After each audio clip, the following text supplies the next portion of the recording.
ಬೆವರ ಹನಿಯ ಸೆರಗಿ ನಿಂತ ಒರೆಸಿಕೊಂಡಾಗ ಹಗ್ಗದ ಮ್ಯಾಗೆ ಅಂಗಿ ಒಣಗಿಸುವಾಗ ನಿನ್ನ ಮೈಯ ವಾಸನೆಯು ನೆನಪಾದಾಗ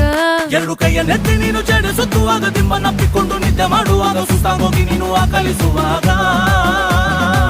ಬತ್ತವಲ್ಲ ಫೀಲಿಂಗ್ಸು ಬಂದು ಬಂದು ಮುಚ್ಚಾಗ್ತವೆ